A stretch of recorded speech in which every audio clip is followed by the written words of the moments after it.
Evening students.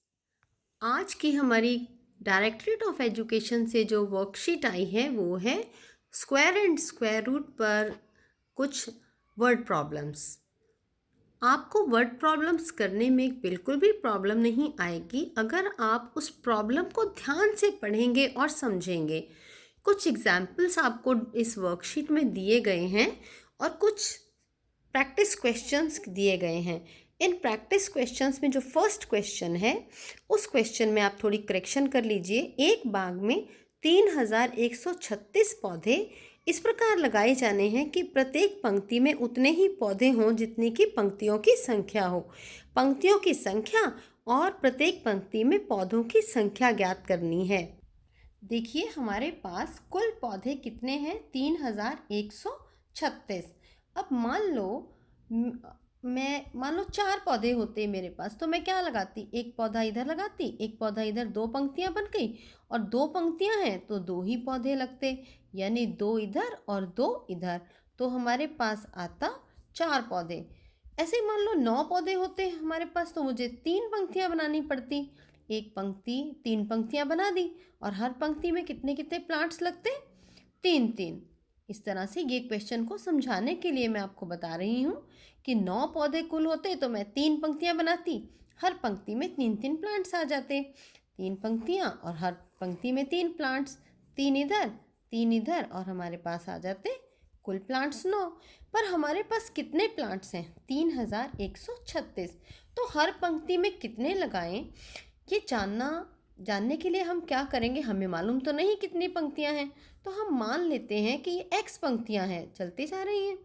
और अगर x पंक्तियां इधर हैं तो x ही प्लांट्स लगेंगे, हर पंक्ति में x प्लांट्स लगेंगे। तो हमारे पास कुल प्लांट्स कितने हो जाएंगे, x को x से मल्टीप्लाई करेंगे तो x स्क्वायर, हमारे पास कुल पौधों की संख्या कितनी हो जाएगी, x स्क्वायर। तो सबसे पहला जो स्टेप है वो हम लिखेंगे, माना एक पंक्ति में पौधों की संख्या कितनी है, x। हमने एक पंक्ति में पौधों की संख्या x है, और माना इससे पहले हम लिखेंगे माना कुल पंक्तियां, हमने कुल पंक्तियां कितनी बनाई, x। तो हमारे पास कुल प्लांट्स आ गए x स्क्वायर। अब ये कुल प्लांट्स कितने दिए हुए हैं, 3136 कुल प्लांट्स हमें दिए हुए हैं, 3136। हमें तो एक पंक्ति में कितने प्लांट्स हैं या कितनी पंक्तियां हैं वो निकालना है। तो x स्क्वायर है 3136, और हम अगर x निकालेंगे तो इसका मतलब हमें करना है 3136 का वर्गमूल। अब आप सभी बच्चों को वर्गमूल निकालना याद है, हम पीछे से इकाई के अंक से यहाँ जोड़े बनाते हैं। अब देखिए 31 है तो हमारा 5 पे जाएगा, 5 5 25। अब 31 में से 25 अगर हम घटा देंगे तो हमारे पास आएगा 6। अब ऊपर से हमें क्या उतारना है, जोड़े। पिछली वीडियो में हम आपको बता चुके हैं वर्गमूल कैसे निकाला जाता है। अब ये हमारे पास 636 आ गया। हमारा नेक्स्ट स्टेप है ये 5, और इस 5 में ये 5 ऐड कर दिए तो बन गया 10। अब 10 को किससे, यहाँ पर कौन सा नंबर लिखकर उसी नंबर से मल्टीप्लाई कर दूँ कि ये संख्या आ जाए। देखिए पीछे 6 है तो मैं अगर यहाँ 2 लगाती हूँ, 2 दूनी 4, नहीं आ रहा, 3 3 3 9 नहीं आ रहा, 4 चौक 16 आ सकता है, हम करके देखेंगे कि 4 लगा के, लेकिन क्या होगा, 4 चौक 16, यहाँ 1, ये कम आ गया। और आगे बढ़ सकते हैं हम, 5 लगाया तो 5 बचे 25 है, 6 लगा के देखेंगे। अगर आप 10 के पीछे 6 लगाएंगे इकाई के अंक में और 6 से ही गुना करेंगे तो ये आपका आ जाएगा 636, यानी कि यहाँ पे आया 6 और ये आया 636, नीचे कुछ भी नहीं बचा।